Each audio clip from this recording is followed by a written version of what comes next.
My husband Nestor was anxiously waiting outside the operating room for his first love, and I was separated from him by only a wall. When Pamela was wheeled out of the operating room, she weakly asked her husband, "Where is Sister 𝐸𝐬? Why didn't she come with you?" Upon hearing my name, Nestor responded with disdain, "Don't worry about her, she's perfectly fine." But he didn't know that Pamela's new heart was mine. Chapter 1. The nurse covered my corpse with a white sheet, announcing the end of my life, although I was clearly dead. For some reason, my soul remained hovering in midair. I watched as the doctors busied themselves in the operating room. I watched as Pamela's vital signs finally stabilized, and the doctors wheeled her out of the operating room. Instinctively, I floated in her direction. Nestor was pacing at the door, his brows furrowed, his fingers unconsciously tapping the phone in his pocket. When he saw the doctor come out, he quickly stepped forward, his voice revealing his concern. "How is she?" The doctor stopped to address him. The surgery was a success, thanks to the timely heart donation. Nestor's face relaxed slightly, and he finally breathed a sigh of relief. "Do you know who the donor is?" "I would like to thank the family," he asked. Catching up with the doctor shook his head. "I'm sorry, Mr. 𝐬𝐬. The donor requested anonymity, so we cannot disclose that information." Nestor nodded. "All right. If Nestor knew it was my heart that was given to Pamela, I wonder how he would react. Would he be happy that Pamela could live well, or would he be saddened by my death?" Thinking this, my chest suddenly felt a bit tight. How could I still feel something after death? I smiled self-deprecatingly. Soon after, my corpse, covered in a white sheet, was also wheeled out. I passed right by Nestor in the hallway. For some reason, he suddenly looked back, appearing momentarily dazed. Then he turned back and followed Pamela into the ward. Pamela was still asleep, and Nestor stayed by her bedside, waiting. I floated between them, like a third wheel. Realizing this, I retreated a bit. I suddenly remembered when Pamela once yelled at me, "Sabrina, if it weren't for your scheming, I should have been the one to marry brother Nestor."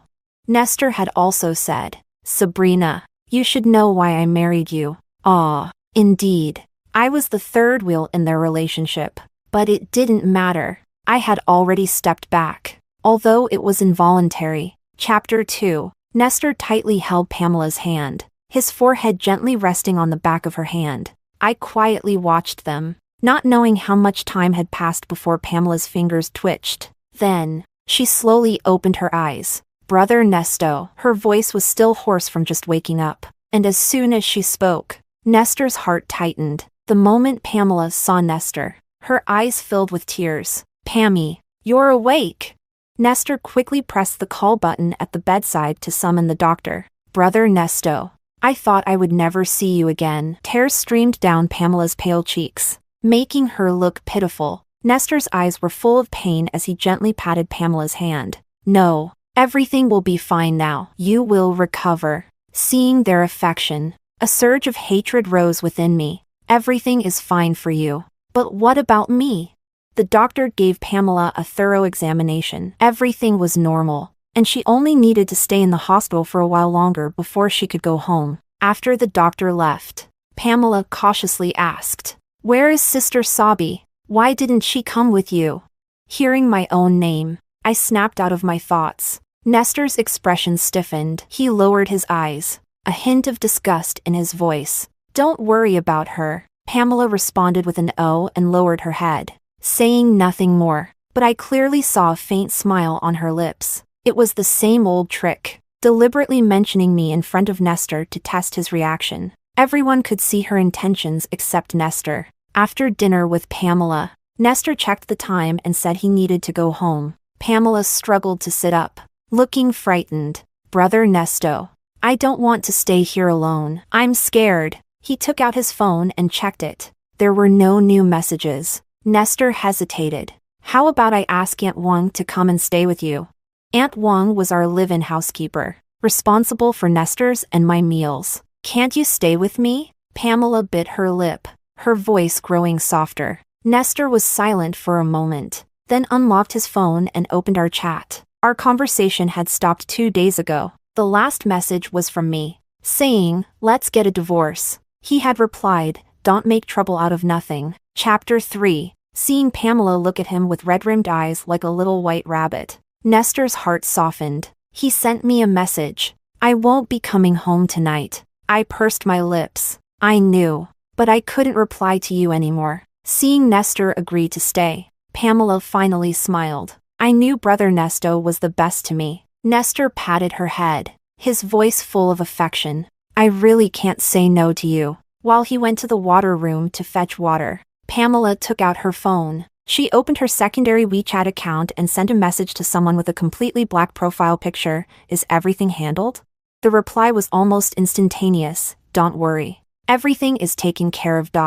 A cold gleam flashed in Pamela's eyes. Dying and giving me her heart. At least she died for a good cause. So, she not only knew I was dead, but was also involved in my death. Looking at my semi-transparent body and the smug Pamela, a surge of hatred rose within me, but there was nothing I could do. I could only watch her act sweet and innocent with Nestor, living well in this world with my heart. When Nestor returned with a thermos, he sat in the chair and began peeling an apple for Pamela. However, he seemed a bit distracted. His gaze kept drifting towards his phone, which was set aside. When the phone suddenly rang, it startled him, and the fruit knife nicked his fingertip, but he didn't bother to tend to the cut. Instead, he walked to the window to answer the call. "Hello, Sabi." "Yes, I won't be coming home tonight." "What? She hasn't come back either?"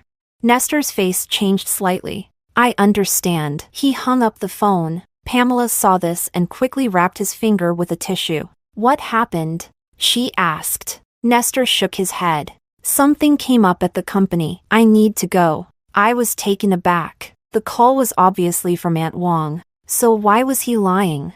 Pamela didn't seem to notice Nestor's odd behavior and nodded obediently. "All right. Go ahead then." Nestor picked up his suit and walked to the door. As he reached the door, he turned back and said, "Rest well. I'll come see you tomorrow." My heart stirred, and I decided to follow him out of the hospital. I wanted to see where he was going. Chapter 4. On the way home, Nestor drove, his face serious, seemingly preoccupied. Whenever the light turned red, he would open our chat. Seeing no reply from me, he sighed and put the phone down. I was confused. What was he thinking? Was he expecting a reply from me?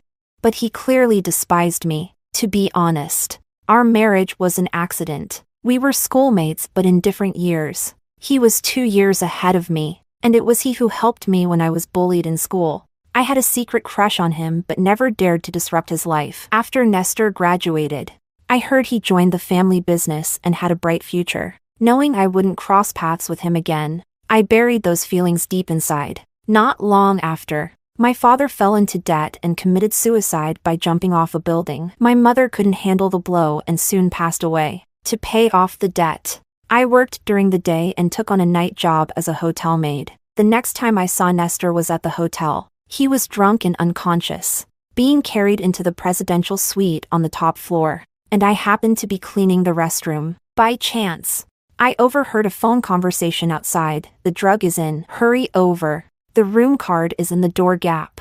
Then they left. I knew this wasn't something I should get involved in, but after confirming there was no one outside, I was about to leave. But before leaving, I glanced back and saw that the person lying on the bed was Nestor. His face flushed. He frowned, his eyes closed, and his long lashes cast shadows on his face. Should I help or not? He once saved me. Could I just leave him drugged here? After hesitating for a moment, I took the room card from the door gap and locked the door from the inside. I poured a glass of water and walked to the bed, trying to wake Nestor. When Nestor opened his eyes, he was groggy. He looked at me and suddenly called out, "Sabrina?" I was stunned. Did he recognize me? Chapter 5. His expression quickly turned dazed again. "Senior, have some water and take a shower, okay?"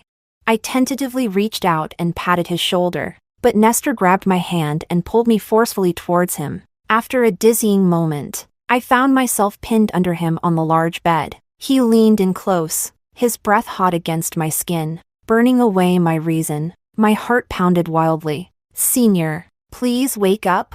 I kept pushing at his shoulders, but he was beyond reason. His scorching kiss landed on my lips. My mind went blank, and I heard the last thread of my sanity snap.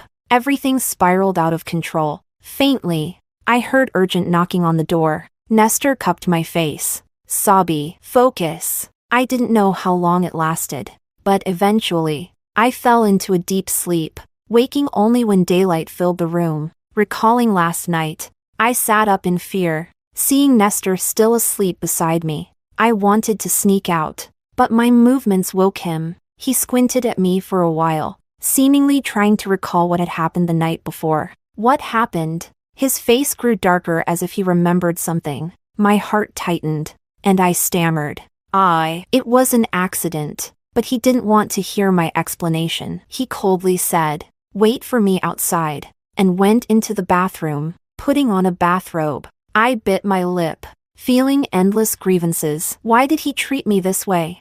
It was his loss of reason, so why did I have to bear the consequences? When he came out, he threw a bank card onto the coffee table. 1 million. Let's pretend nothing happened yesterday. I stared at the card, feeling a mix of emotions. With a hoarse voice, I said, "No need. Nothing happened anyway." Then, I opened the door and left the room. In the elevator, my legs felt weak, barely able to stand, and tears finally streamed down my face. Chapter 6. Forget it. I'll just consider it as repaying him for saving me. After crying my heart out, I consoled myself. To avoid any further trouble, I resigned from the hotel that very day. However, in my panic, I forgot to take the morning after pill. The next month, when I realized my period was late, I bought a pregnancy test kit out of a faint hope. But the 2 red lines on the stick sent my mind reeling. To make matters worse, on the day I went to the hospital to schedule the procedure, I ran into Nestor. He walked past me in a hurry, bumping into me, causing my papers to scatter everywhere. As he helped pick them up, he apologized, but then froze when he saw my name and the abortion form. Nestor looked up at me in disbelief, meeting my evasive gaze. "You're pregnant?"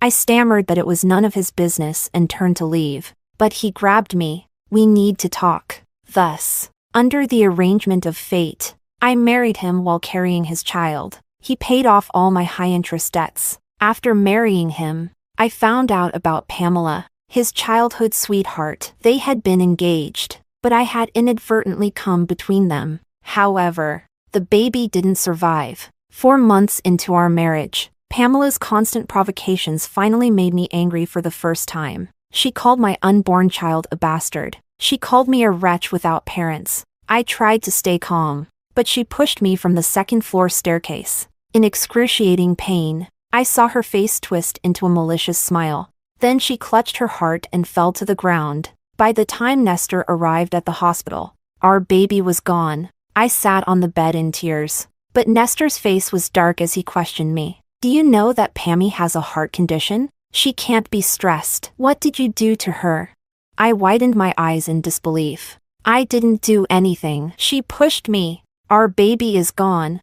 But Nestor pursed his lips, looking at me coldly. "Pammy is a kind girl. She wouldn't do such a thing." "Sabrina, you disappoint me." With that, he left without looking back. Chapter 7. Since then, the only bond between Nestor and me vanished. He never touched me again, and his attitude towards me remained cold and distant. Pamela was pleased with herself, playing the innocent neighbor girl in front of Nestor while bullying and insulting me whenever he wasn't around. "Just wait. I will take him back," Pamela said arrogantly, but I never thought she would use such means to take Nestor back. And in the process, she also took my heart. I had already signed the divorce papers. I had planned that once Nestor signed them, I would leave the city without hesitation. However, she had no intention of giving me that chance. Early one morning, Pamela tricked me into leaving the house. She told me Nestor was in trouble and that I should go to 𝐇𝐚𝐧𝐢 Road and wait for her there.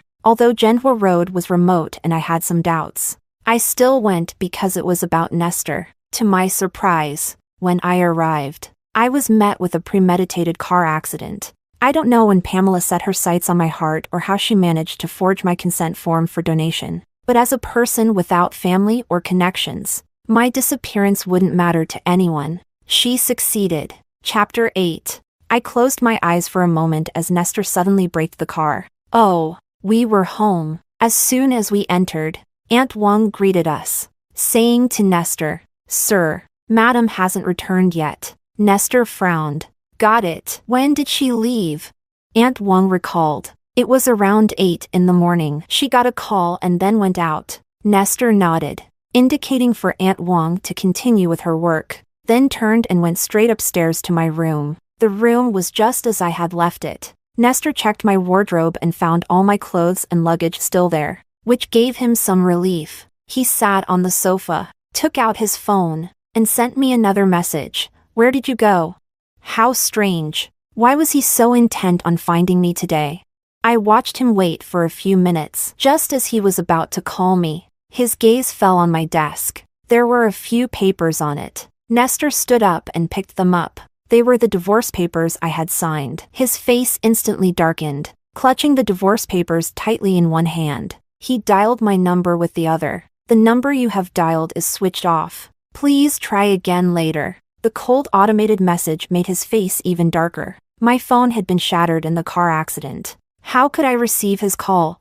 Watching his unusual behavior, I found it amusing. He had been indifferent to my life and death before, but now he was so anxious after my disappearance. It was ironic. He took out his phone again and sent me another message. Stop being stubborn. Come back when you're done causing trouble. Reading those words, an inexplicable sadness welled up inside me. When would he finally realize that I had left him forever?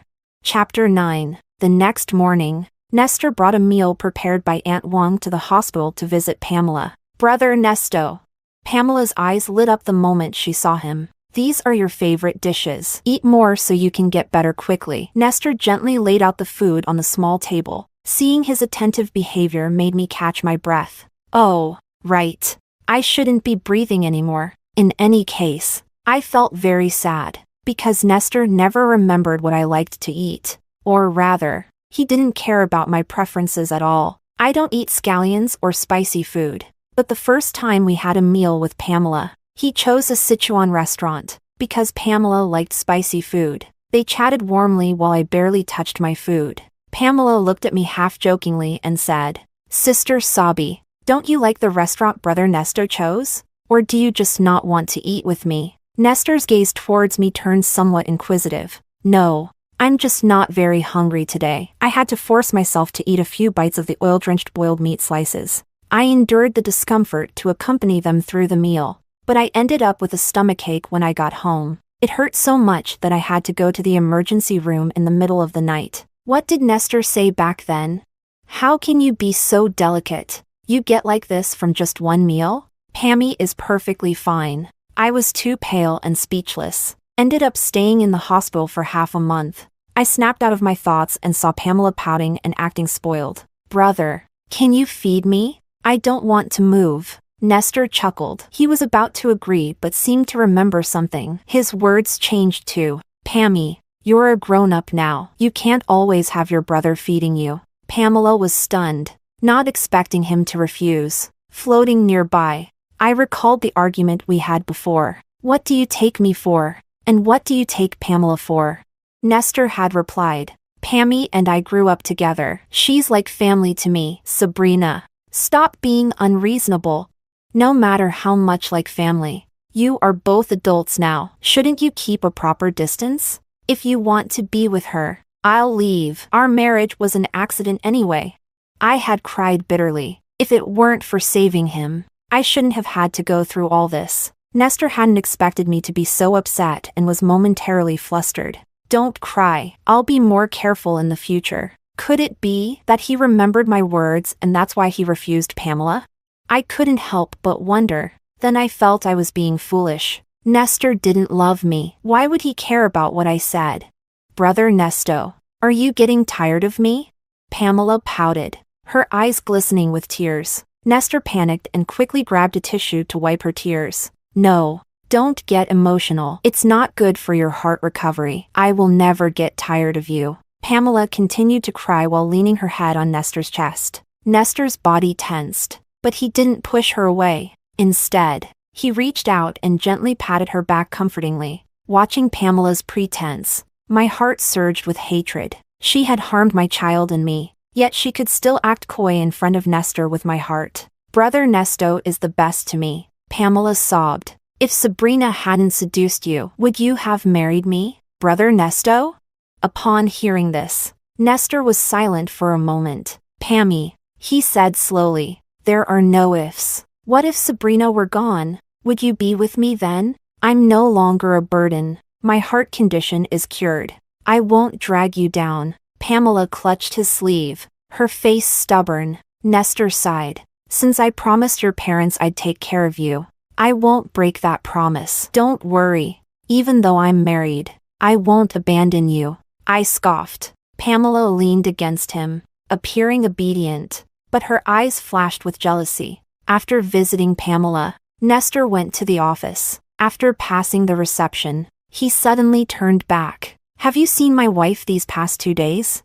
He asked. The receptionist thought for a moment. No. Nestor's eyes darkened. Just as he was about to leave, the receptionist suddenly remembered something. Mr. Joe.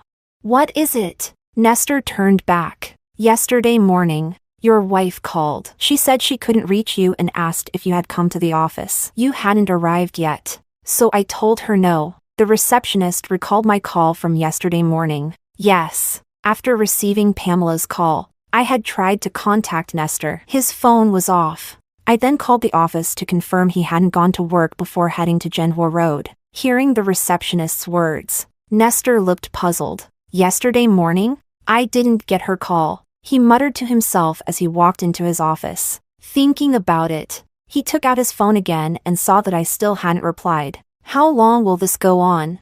Nestor sighed, picked up the intercom. Secretary Lee, please book a restaurant for tonight, a table for 2, for our wedding anniversary. Hearing this, I looked at him in disbelief. Chapter 11. Nestor sent me another message. Sabi, I've booked a restaurant. Can we have dinner together tonight? I felt a bitter ache in my heart, my nose stinging. Yes. Today was our first wedding anniversary, but what was the point of treating me well now? In the afternoon, Pamela called. Brother Nesto, when are you coming to be with me? Nestor frowned, his eyes fixed on his inactive phone. Brother? Pamela called out, testing his attention when he didn't respond. Sorry, Pammy, I'm a bit busy today and can't find time to visit you, he quickly answered, snapping back to reality. All right. Pamela sounded disappointed. Would Nestor really decline Pamela to have dinner with me? I was a bit surprised, but knowing Pamela, she wouldn't give up easily. Sure enough, not long after, the hospital called. The doctor said Pamela had fainted and her condition was unstable, needing a family member to accompany her. A rare look of frustration crossed Nestor's face, but he still drove to the hospital. How's Pammy? Seeing Pamela lying in bed with her eyes closed, Nestor hesitated and asked the doctor beside him. The doctor replied, Miss Bai suddenly got emotional and couldn't breathe, so she fainted, with no one else to stay with her. Nestor had to wait for her to wake up. He kept checking the time on his phone, perhaps thinking about our dinner plans. But I couldn't keep the appointment. Nestor. After 2 hours, Pamela slowly woke up. Brother Nesto. Seeing Nestor, she started to tear up again. Pammy, I have dinner plans with Sabi tonight. I really can't stay with you. Nestor interrupted her as soon as she woke up. Pamela was taken aback. With Sister Sabi? Yes. She hasn't replied yet, but I can't leave her hanging in case she shows up. Nestor nodded. Pamela lowered her head, a subtle look of mockery flashing in her eyes. I guessed she must be thinking, Sabrina is already dead. How could she show up for dinner? Rest well. Nestor stood up to leave. Brother Nesto. Pamela sat up and tried to get out of bed but fell to the floor. Pammy! Nestor turned back, quickly rushing to help her up. In the process, his eyes caught sight of a small pendant that had fallen from the bed. It was the star charm from my necklace. What's this? He picked it up and handed it to Pamela. It's my pendant. Pamela's face changed slightly as she quickly put it away. Nestor found the pendant familiar but couldn't recall where he had seen it before. He helped Pamela back into bed and immediately headed to the restaurant where we had planned to meet. But he waited there all night and I never showed up. Chapter 12. The more Nestor thought about it, the more something felt wrong. He finally couldn't resist contacting a private investigator. Help me find out where Sabi went. I floated beside him, watching his uneasy expression. To be honest, I was curious too. How exactly had Pamela dealt with me?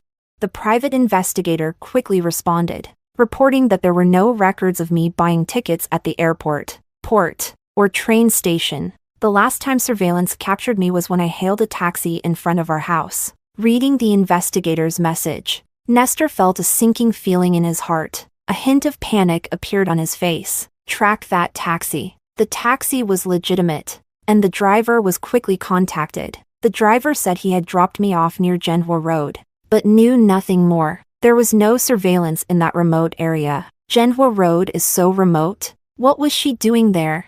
Nestor recalled something Aunt Wang had mentioned. Around 8 in the morning, she got a call and then went out. He immediately ordered, find a way to check her call records. See who called her, perhaps clinging to a sliver of hope. He didn't report it to the police. Checking the call records wasn't difficult. The last call was from Pamela. Nestor's expression was as if he had been struck by lightning. What?